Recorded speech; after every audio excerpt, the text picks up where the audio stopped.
Hey, Justin here with Stay at Home Dads Podcast. Welcome to the place I talk about a lot of dad stuff, a lot of guy stuff, a lot of different topics that I come across in my daily life and read online. So anyways, thank you for being here. Thank you for tuning in. I really do appreciate it.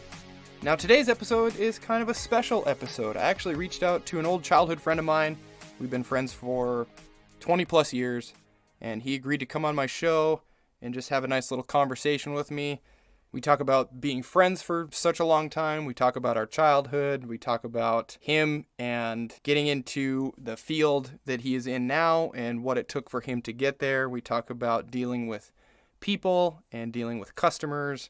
We talk about small business. We kind of get into a lot of different things, but I have a guest here, so I'm pretty excited. Hopefully you guys are equally as excited. So I'll probably split this up into 2 episodes. So stay tuned for part 2 next week. Anyways, sit back, relax, and enjoy the show. All right, I would just like to introduce TJ, a good friend of mine, a man of many talents, honestly, probably one of my best friends, and probably one of the only ones or the longest ones that I have actually stayed in contact with since our inception of friendship. So welcome to the show, man. Thank you for being here. I got nothing better to do. Right. Well, well, it takes time out of your clearly busy day. So yeah, my clearly busy day, my off season. Yeah, I appreciate it. So we've known each other for what, probably 30 years now? 1993. You figured this out? I was 11 years old. Yeah, I just did it right now. Okay. I was 11. It would have been 93. And so middle school. Yeah. It's Fifth been grade. What grade? 5th grade? 5th. Yep. So yeah, we've been around each other for a long time. We have a lot of memories. We've done a lot of stuff. We lived 3 miles from each other, hung out every day. Wouldn't you agree with that? Yeah, pretty much. Fishing, hunting, stealing drinks out of your parents' party coolers, Yeah, crashing cars camping. with your brother. Oh, yeah. The Granada. Yeah, we've had swiping trees. Yeah, we've had a lot of memories, racing our old snowmobiles and all that stuff, and then ice fishing, and then I graduated and I moved to Nevada, so then that kind of put a kibosh to us seeing each other every day. Yeah, it's too hot over there. I couldn't live in Nevada. I would die. I miss it. I miss it every day, man. I do. I mean, I don't mind the Midwest where I'm at now in Indiana, but for some reason, I don't know, I spent 20 years there and I kind of miss it, but oh well, life goes on, I would overheat and die. After having a heat stroke at 19, it would kill me. Right? So we've had lulls in our talking, and we'll go months at a time, like, oh, I haven't heard from you in a while or whatever, but I feel like we have that type of friendship where we can just kind of pick up right where we left off, and nothing's really changed, and then we just move on, right? Pretty much. I'll give you a call and you answer. I'll be like, what time you answer? Yeah, right? Yeah, I get a little grief from you, but we can always talk about life and kids and everything else, and that's kind of what we're going to do here today, I guess. So you're a man, let me say, you're a man of many talents, and I don't mean that disrespectfully, but you've done a lot of careers, right? You've worked a lot of different jobs.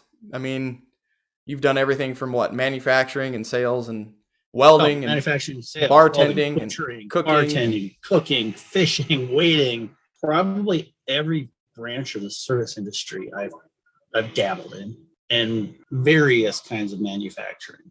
That seemed to be that's where you were a lot, right? Was manufacturing? Yeah. Snowmobiles and windows and many different places. But did doing all those different jobs help you kind of land where you are now, or not really? Yes, because doing those different jobs, you get in the situation where you realize that you're working for someone else who doesn't give 2 shits about you. Right. You are an asset for their wealth. You're an asset for their gain, and they don't give 2 shits. They'll tell you they do. Marvin's, for example, likes to say that they're family oriented. Mm-hmm. But in their meetings, they literally tell you things like, you need to put the company above your family. You need to get your priorities straight. You have to put your job ahead of your family, and your family needs to put your job ahead of you. It has to be a sacrifice you're willing to make. And I'm like, wait a minute here. I work to afford to live. I don't live to work. Right. And you're telling me that I need to put work in. Yeah, that doesn't seem, I mean, family values, not, well, you're going to put your family first, right? And you work a job to provide for your family because your family comes what? It comes first. and I was even told when I started guiding fishing, I lost the first year I did it, conservatively $6,000. I lost because of Marvin's, where they'd be like, all right, you guys, you don't have to worry about working these next few Saturdays. You got them off. So I booked fishing trips. And then 3 days before, mandatory Saturday, try to get it off. You can't get it off. So I'd have to cancel. So not only did I lose that immediate money, I lost clients because short notice canceling on them. And I brought it up to Marvin's, to my supervisors and higher ups, that, hey, I had this stuff going on. And what they told me is, you need to get your priorities straight. You need to understand this is your main job. That's just something you're doing. And I'm like, that's something I'm doing, hopefully, to make my main job, because I want to do what I'm enjoying. Right. And that was actually my next question is, so you're guiding fishing, you're a fishing guide. So when you started doing fishing guiding, or is that the right, that sounds really weird to say, fishing guiding. Maybe that's wrong. I think you'd say when you start guiding fishing. Yeah. Okay. So when you started doing that, you were doing that on the side, quote unquote, essentially, as to like build that business and still do your day job or your main job, and then eventually take over and then quit your day job. And that's what you did, right? Yep. That's what ended up happening. And how long have you been doing been a fishing guide? Full time now, 2 years. I've been doing it for 5. Oh, nice. So you did, okay, nice. What does it compared to your typical 9-to-5 job? Oh, is it more stress, right? It can be. It can be. And it's, some days you put in less hours, some days you put in more. You get, depending on your day, you might get people that are like, the weather sucks, I don't want to fish a full day today, but they're still paying you your full rate. So you still get your 9-to-5 pay. Yeah. But you only work 4 hours or less. But then there's the days you might work 10, 12. If you had a really good day, you got to clean the fish, prepare them, get them delivered to people. Yeah. And that takes time, adds on to it. But I'm fishing. Right. So I'm like, you're doing what you love, right? Yeah. You get the people, and I have a guy, I will blast him by name every chance he gets. His name's Bruce Eagle. That is the worst fishing client I've ever had in my life. He tried to tell me where we're fishing, even though he's only fished here a few times. Right. What we're fishing with, what color we're using, what bait we're using, what technique. And then I said, no, we're not. In this realm, he's telling you, like, that's him telling you how to do your job, right? So, like, you're like, hey, dude, like this, you're paying me to guide you, to do all that work for you. You don't have to think about that, right? Like yesterday, I took home 7 limits of fish, and we threw back a couple hundred. You're telling me what we're doing today? Like, don't you think maybe I've got a better idea what's working? I'm doing this every day. And about an hour later, after we limited out, he goes, I'm glad I listened to you. Like he had a choice in the matter. And he changed though, but his perspective after the day changed. He got worse. Oh. Because now, with the Minnesota rules, you're and it's changed since you left so much.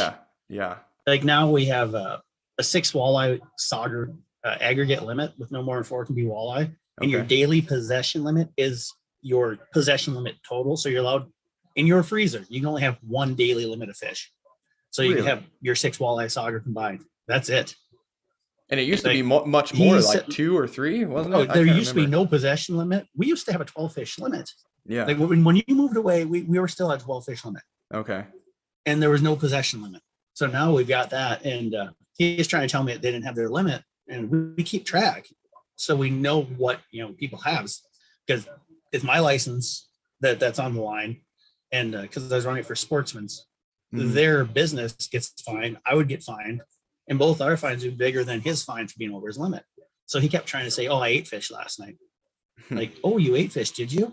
You just got done telling the other people you brought nothing with the clean fish because we cleaned the fish for you. So how did you get the skin patches off your fish you ate last night? Right. And he's like, I just pulled them. I'm like, okay, I'll have the manager check your freezer. And I did. And the exact amount of fish were in there that I knew he had. So I'm like, you're limited out. So he screamed at me because I'm wrong. I'm like, I can get a picture if you like of your fish. Because you know the law, right? Yeah. You know the law, and he tried to pull one over and Oh called yeah, his bluff. he kept trying to claim that they ate fish and they weren't limited out because he wanted to keep a daily limit every day. And it's like, oh my God, guy. And then his wife almost lost my fishing rod. I literally caught it as it was falling over the side of the boat. So I told her, and I was nice, but I go, oh, be careful there. I mean, if you lose that, there's a replacement fee of $250. Right. Because it's my equipment. It's getting replaced. Okay, you're paying for it if you lose it. And he screamed at me about threatening his wife. He even wrote a nice review on Sportsman's thing saying I threatened his wife over a cheap, ugly stick rod reel combo. It doesn't matter what it was or even what it cost you. That's a replacement fee is a replacement fee. Like it's in the print on the contract or whatever, wherever you sign up. So yeah, and the replacement fee, I tried to explain it to him, like, yeah, this rod's only a $70 rod reel combo, but where I buy them from, you can't order them online. You can only get them at LM Fleet Farm. Like it's a specific contract the Ugly Stick has with LM Fleet, so I have to drive there. Nearest one's 2 hours away. I'm like, so there's 4 hours of my drive time, so $100 in fuel. Like my time's not free, so I got to drive, go shop, pick it up, set it up. Plus I need a new line. Like, so let's throw 6 hours of my time in there at $20 an hour or more. Yeah. Like now I have the $70 rod reel combo, the $15 a line I'm putting on it. Like, and that actually costs more than the $250 replacement fee. So you're actually saving money. Yeah, it makes sense. Like that's every company, every business, they do that. It's a, there's a damage waiver, there's whatever, it's in there. Like, I don't understand why people are surprised about that. Is that like your worst client? Probably the worst. He was screaming at me and I said, excuse me? How am I being disrespectful? Right. Because you're threatening my wife. I'm like, I know what I said. He goes, I know what I heard. I'm like, obviously you didn't. You should probably shut up right about now. He just looks at me. I'm like, don't say another word. Oh my God. I was done with him. But now and you have to keep some sort of a semblance of, tact and keep your anger suppressed because you're probably very angry at this point. Just because you're in this position, it's a business and you're contracted with somebody or whatever the deal is. So yeah, you have to like tamp down how you really feel. And I had a split group. I had two other people that very inexperienced fishermen. They had to spend a lot of time tending to them, helping them. And they were pleasant, they were friendly, and this guy was being rude to them too, because he didn't like the fact that he has to share a boat with people that don't know how to fish. It's like, well, you could have bought the boat out, but you didn't. You chose just to pay for two people's spots. You could have bought the entire boat out, but you didn't. If I were in my own boat that day, because I was up in the Northwest Anglewater, up in the islands, I'd have drove to Young's Bay, dropped him off, and told him to find his own way back to the States. I've since talked with the new owners of Sportsmans, and I've got the go ahead. If I ever have that again, I can do it. Yeah. Wow. There you go. That's nice to have in your back pocket. And the next client that comes along that gives you essentially that much grief, you can be like, well, if you would like me to drop you off on that island over there, I will do that. And you can be responsible for your way home. So keep that in mind. We don't need that crap here. We don't need people like that with us. He goes, if you have that again, go ahead. Take them in there, drop them off. He goes, you guys don't need to put up with that. You're providing a product and an experience, and you get people that make it miserable for other people on the boat, and you don't deserve that. Yeah. Thank you. That's good. I mean, and what type of clients are they? Are these people coming from the big metro areas or just all over, you don't know, out of state? Yeah, those ones were from the metro. And the guy, this guy particularly, his dad used to own a bar/resort on Leech Lake. So he's trying to act like he's done it all. He thinks he knows everything on how everything operates. Because he helped guide for his dad back in like the 80s and 70s. Well, times change, man, and lakes change, and you're not where you grew up. So, yeah, he wasn't good to the guide he had the day before. He was bad to the front desk. Just a rude, horrible individual. And now it's my mission. I've told a lot of the resort owners up here, if this guy books with you again, give me a call. Let me take him out. Yeah. Put me on that boat. I want to run him off this lake. I don't want him up here ever again. Horrible person. Just challenge accepted. So. Yeah. At first I said I'd never fish with him again. And then I saw the review he wrote and how he worded it to make himself sound like a goddamn saint. And it's like, excuse me, sir. You're wrong. Excuse me? Yeah. No. So I'll take this one personal. You used to do bear hunts and other hunts guiding. Yep. You do fishing. That's coming again. Do you do ice fishing guiding as well? You do all that stuff this winter. The last couple of years, no. I haven't ice fished on it. but we're going, and I gotta say we, because I've got a friend that he's been guiding over in North Dakota. He lives in Badger, guiding over North Dakota. And this year we started Beyond Sundown LLC for waterfowl hunting and fishing. And we're going to add ice fishing to it. And not this coming fall, the next fall after, we're going to add bear hunting back to it. Okay. So instead of, because, guiding for bear hunting, I've been doing that with my uncles in no quota zone. Right. Well, I'm going to do that over here for the people who draw a tag, since I've got state land all over here. Oh, nice. And what is the name of your business again? What did you say it was? This is Beyond Sundown LLC. Okay, cool. I'll make sure to put that in the description of today's show so people can check you out. I don't know if you have a Facebook page or a group or there is a Facebook page on that one. Okay, so yeah, I'll get all that stuff from you later, and we'll link all that, and so people can find you. Like my own guide service, because like next summer I'm driving full time for Sportsmans, and then guiding for my own personal business, and then the business with my friends. Okay, wow. So you have grown. You are busy. You're dabbling in a lot of things. That's actually pretty awesome. Learn I need chaos. Not only am I going to do ice fishing this winter, I'm going to run the kitchen at Wheeler's Point, because if you want something that just it's hectic and chaotic, run a kitchen. Run a kitchen. It's my kitchen. I can do what I want in it. So it'll be nice, because I'll just be like running around with chicken, my head chopped off. And then the day is not working, I'll be like, that's better. Well, like what I kept thinking about before I had you come on here is when we were young, we've known each other for 30 years or whatever. And when we were probably in high school, I think we had a conversation where I asked you, I said, what do you want to do? You're young and you're trying to figure out your life and blah, blah, blah, like everybody does. And I was like, what's your like dream? What do you want to do? And you told me, I want to live in northern Minnesota and I want to be a hunting and fishing guide.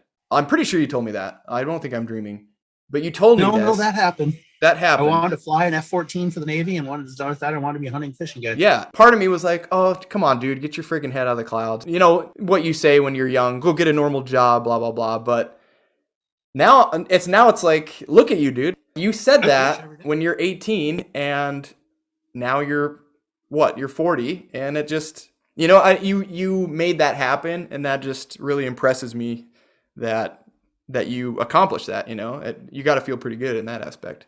Well, it's one of the things that I thought about, and I always kept in the back of my mind. I looked at a lot of people, for example, like Mitch Cole. He had to work 3 jobs to be a fishing guide in the summer. He drove school bus, he cooked in the lunchroom at the school, and then he guided in the summers. And it's like, for a long time there, it was a pipe dream, because there wasn't a lot of money in it. Yeah. It was tough to actually make money in it. And then the past probably 15 years, really the takeoff of ice fishing is what led to even open water becoming better money. Mm-hmm. Because people got so much ice fishing, and Lake of the Woods got discovered. Unfortunately, the way it's got discovered, it hasn't been good. From the city, from the city people, essentially, and yes, basically, it's just too many people are coming up, and they're just destroying the lake. But the want to fish came up, and because the want to fishing has increased so much, the value increased, and that's where it was. Demand, supply and demand, and your skill set is in demand, or fishing is in demand, and people that come up that may not know how to fish, like the jackass you talked about, they want to do that, so they come to you. I've had weeks where I've made $4,200 in a week. Oh wow. Because, I had a question too. I was going to ask you, like, how lucrative. I mean, it's sporadic, right? But it can be very lucrative. And it depends, because like the days where I make that, it's when I'm booking my own trips, my own boat, and it's full day trip. But say like Riverbend Resort calls me to go, hey, we have small boat trips. I get $500 a day to run my own boat, take you fishing. Oh wow. And if I'm driving their boat, it's $200 a day. But your own fuel, right? And your own boat, your own insurance, your own insurance, your own license. Well, I suppose you have to be licensed anyways, but it's all your own. You're an owner operator essentially, right? Yeah, I have to be licensed because of the body of water I'm on. But I'd be an owner operator on it. Yeah. Okay. This year, between the Canadian border opening back up, mm-hmm. and the stupid inflation and fuel prices, and then of course Lake of the Woods almost had a record high. We're a half inch from being the highest the lake's ever been. We had so much high water this year, it scared a lot of people off, and we're down about 50% from last year. So like this year, I did all right this summer, but I didn't do nearly what I did last summer. Last summer, oh my God. Really? I felt rich. I felt fatter than a hog. Like I was making money hand over fist. This summer, I mean, it was okay, but nowhere like last summer. Last summer, I think I averaged about 3,000 a week. Yeah, that's good. But then what? You have to bank that up and then save it for your slow season, I'd imagine, right? Yeah. All right. Well, let's take a quick break here, and then we'll dive right back into this because we're about to run out of time on this meeting. So we'll take a quick break, and then we'll be right back. All right, that is it for today's episode of Stay at Home Dads podcast. Kind of a weird place to cut, but we had such a long conversation. There was really no good spot to end it, so I chose right there.